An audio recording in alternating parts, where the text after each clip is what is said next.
No mundo dos mistérios, as declarações de pessoas influentes sobre aparências inexplicáveis sempre despertam reflexões profundas.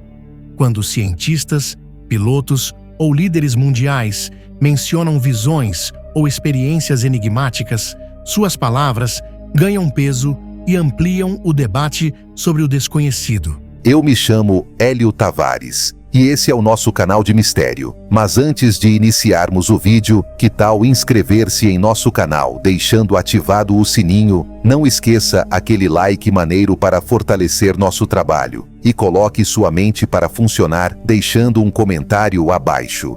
Em um vídeo de uma entrevista futura no News Nation, o piloto de helicóptero e veterano da Força Aérea Americana, Jake Barber, afirmou que encontrou tecnologia não humana durante um programa secreto de recuperação de acidentes. De acordo com Barber, ele estava a 45 metros de um objeto que ele descreveu como um ovo branco. Ele disse: "Ficou muito claro. Apenas olhando visualmente para o objeto no chão, você poderia dizer que era extraordinário e anômalo. Não era humano." Quando perguntado se o objeto tinha um sistema de propulsão, Barber respondeu: Não que saibamos. Não há motor. Não havia assinatura térmica." Ele afirmou que seus óculos de visão noturna permitiam que ele observasse o objeto de diferentes ângulos e insistiu: "Era inconsistente com qualquer coisa que eu já tivesse visto antes." Barber admitiu que toda a sua equipe ficou espantada. "Vou lhe dizer que durante esse processo, nos últimos 2 anos, foi confirmado o que estávamos trabalhando naquela noite era de fato NHI, inteligência não humana, e não foi uma experiência única."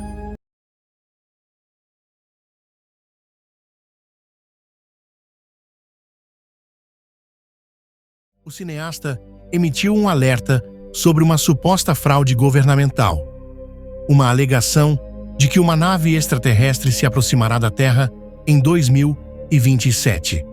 Corbell, que apareceu em UFO Revolution S2 e 3, descreve isso como a mentira que vão te contar, levantando questões urgentes sobre por que tal narrativa pode ser introduzida. Por décadas, o governo americano negou a existência de OVNIs apenas para reconhecer sua realidade nos últimos anos. Ele sugere que essa mudança é deliberada, afirmando: "Às vezes, quando você quer que alguém saiba uma verdade, é para que você possa prepará-lo para acreditar em uma mentira." Ele vincula a linha do tempo de 2027 a rumores de documentos confidenciais que datam da década de 1970, sugerindo uma estratégia de décadas para se preparar para esse momento. A mentira, segundo ele, provavelmente seria enquadrada como uma ameaça, justificando o aumento da militarização e do controle. Se o governo anunciar que uma nave está indo em direção à Terra, quem duvidaria deles? Alerta Corbell.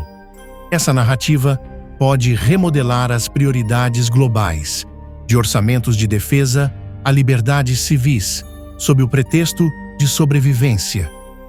Corbell também aponta o ano de 2027 como um ponto focal de especulação, uma data sugerida por outros especialistas, como Luiz Elizondo. Embora nenhuma evidência concreta tenha surgido, ele pede ao público que permaneça vigilante. Comece a prestar atenção. Ele aconselha, alertando que a narrativa e sua linha do tempo pode mudar em resposta ao escrutínio. O que está em jogo é a confiança nas instituições e a potencial manipulação da percepção pública. Corbell reconhece os riscos de falar: "Serei chamado de louco." Tudo bem. No entanto, seu aviso se alinha com padrões históricos de sigilo em investigações de OVNIs.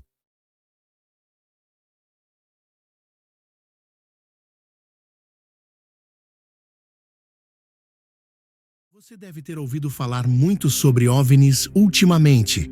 E isso se deve em grande parte ao ufólogo doutor Stephen Greer, que está organizando uma conferência sobre o assunto.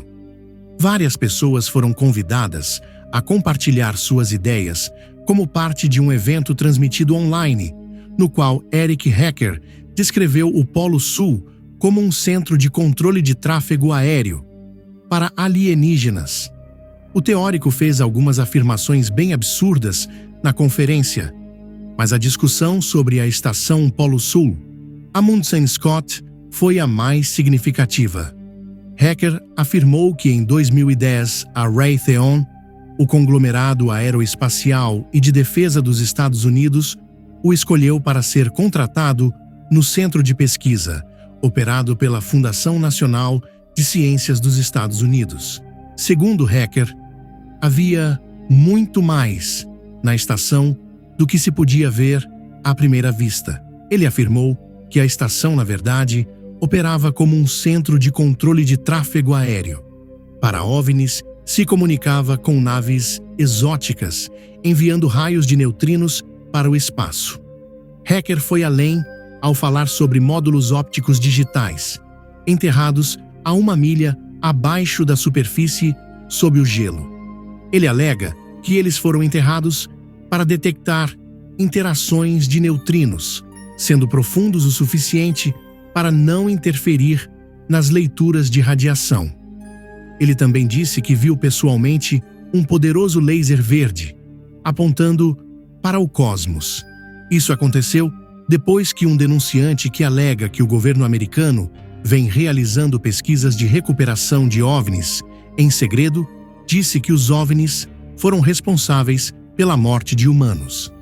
David Grush trabalhou para a Agência Nacional de Inteligência Geoespacial, NGA, e para o Escritório Nacional de Reconhecimento, ENRO, e esteve envolvido na Força-Tarefa de Fenômenos Aéreos Não Identificados. Ele afirmou que algumas das inteligências não humanas descobertas têm intenções malévolas e mataram pessoas.